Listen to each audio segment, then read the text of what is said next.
Boys and girls, here we go. This is history in the making. The first ever recording for Mr. Duncan's Full English. Ooh, it's so exciting. Are you excited? I'm so excited I might wee-wee myself. Deal.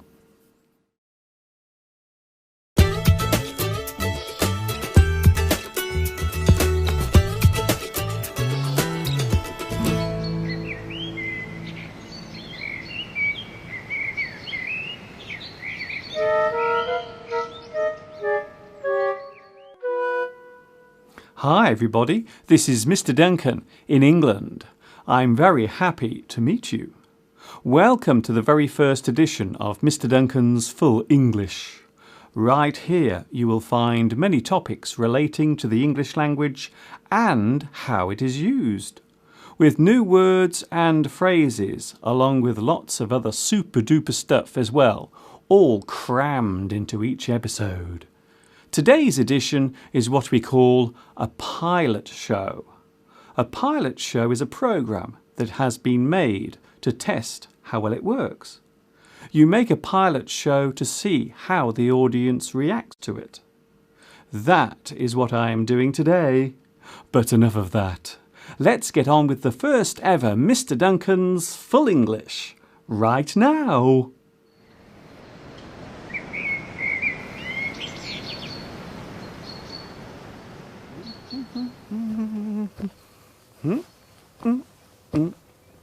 I like to stretch in the morning, just as I'm waking up. I like to stretch in the afternoon when I've been working too much. I like to stretch in the evening before I go to bed. I like to stretch all day long from my toes up to my head. Did you know that there is an expression in English to stretch your legs? This means that you are going for a walk. I'm just going out in the garden to stretch my legs. To stretch your legs is to go for a walk.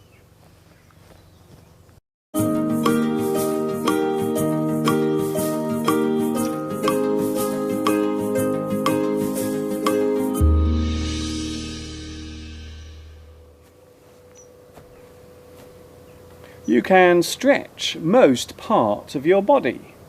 You can stretch your arms. You can stretch your neck. But be careful not to stretch it too much. You can stretch your whole body. Stretching is a good way of making yourself feel better when you are tired. Do you ever stretch?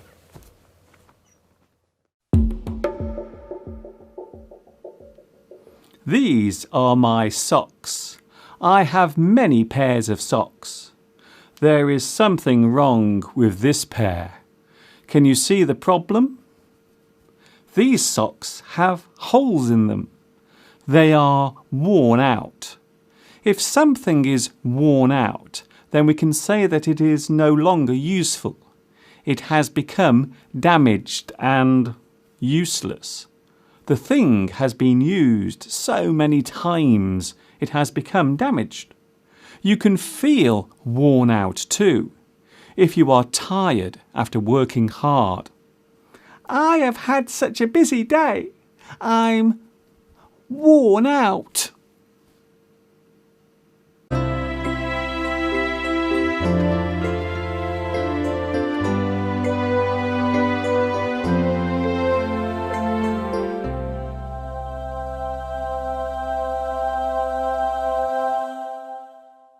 Oh, I feel so nervous today because, of course, this is the first ever Full English episode. Sometimes when you do something for the first time, you might feel a little bit nervous and apprehensive. Of course, it is normal to feel this way. I still remember the first time I ever taught in a classroom.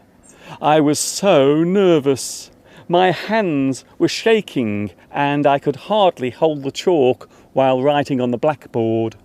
I felt nervous and jittery. I had a case of the jitters. I was on edge. I felt apprehensive. Of course, that feeling soon wears off as you gain experience. The more you do something, the better you become at it. And the better you become, the less nervous you will feel doing it in the future.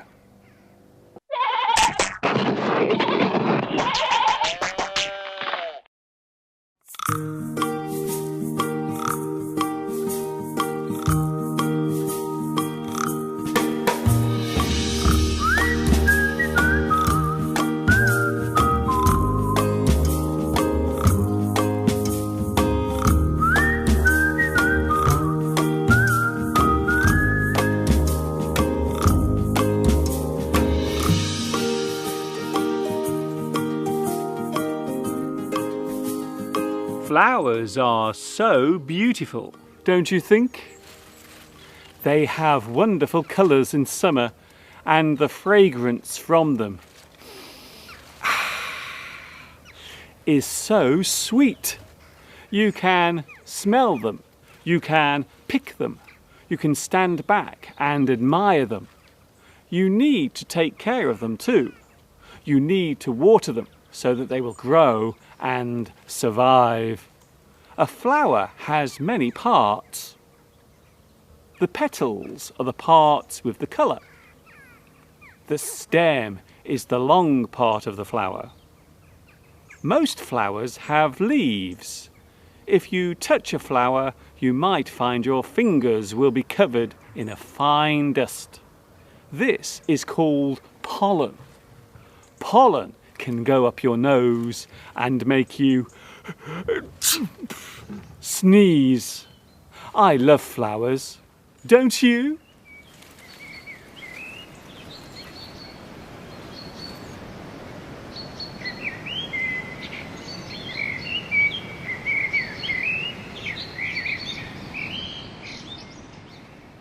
Do you like idioms?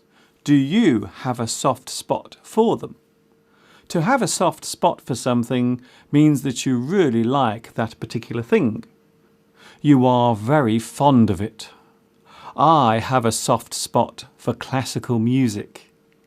I have a soft spot for Italian food. If you have a soft spot for something, then it means that you like it very much. What do you have a soft spot for?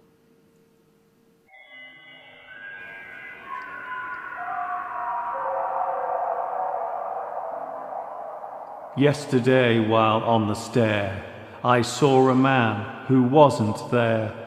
He wasn't there again today. Oh, how I wish he'd go away.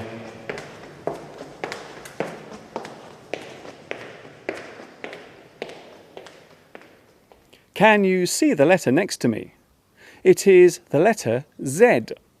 In British English, we usually call this the letter Z. In American English, this letter is pronounced Z, which can cause some confusion for those looking at the alphabet in other countries.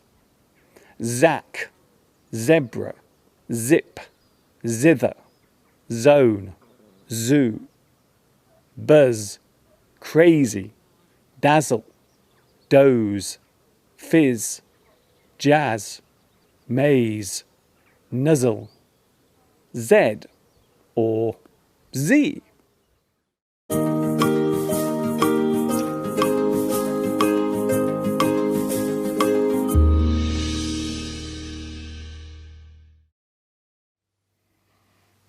Can you see what I'm doing here? I'm fitting new handles to the doors in my house. The word handle can be used as a noun or verb. As a noun, handle names something that can be grabbed or held onto, like a door handle. As a verb, it can mean to hold or carry using one or both hands, or to transport something. In verb form, handle can mean to cope with something or deal with a problem. If you can deal with something, then you can handle it. To manage or oversee something means you are handling it. You are taking care of it. In a positive sentence, you can handle it. In a negative sentence, you can't handle it. It is too much for you to handle.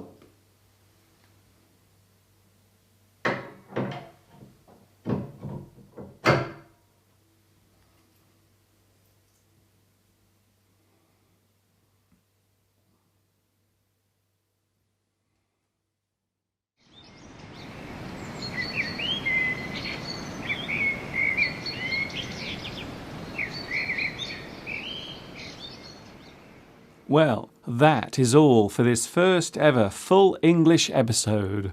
What did you think of it? Was it too long? Was it too short? Was it too red? What was your favourite part?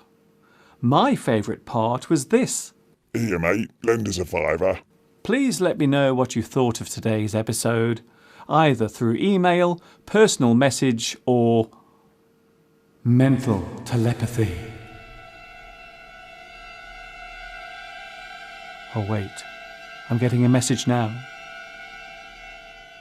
No, wrong person. Okay, I'm off now to make a nice tomato ketchup sandwich for myself. So until next time, if there is a next time of course, this is Mr. Duncan in the place where English was born. Of course, that is England. Saying to you, stay happy, stay positive, and most importantly of all, stay alive. Ta-ta for now.